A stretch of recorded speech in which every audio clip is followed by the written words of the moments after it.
An MIT professor is now looking into this and answering some questions about what your risk would be if you sat in the middle seat of a flight. What is your risk of catching COVID-19, say if someone had it on that flight?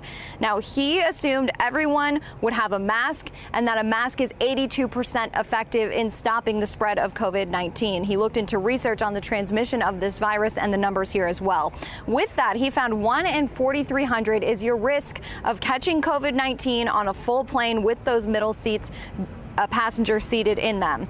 It's a 1 in 7,700 chance if the plane keeps those middle seats open. The way is there is a difference. I think that it is statistically safer if the middle seat is kept open. The difference is measurable and perceptible. And the question then is, well, if the risk is incredibly low, who cares whether it gets cut in half?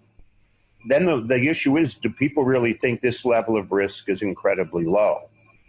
And individuals will have to make that judgment. So this is all based on numbers from late June, so we can assume that those chances would be even greater now as we are seeing more cases of COVID-19, not just here in Florida, but all across the country. And this researcher is also saying that he doesn't necessarily agree with the airline's arguments that even if they don't fill that seat, the passengers aren't 6 feet apart. Seem to say, look, if you're within 6 feet, it doesn't matter whether it's 1 foot or 5 feet, you're at the same level of risk. This bears no relationship to the literature or to physics.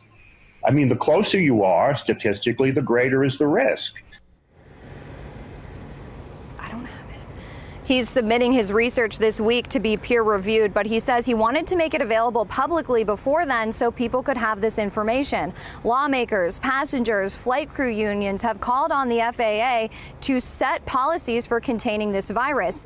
The government says as it is advising the airlines, even if it's not passing these new regulations that they are hearing about, Airlines for America, which represents the major carriers, says mandates aren't necessary because airlines have already taken extraordinary measures.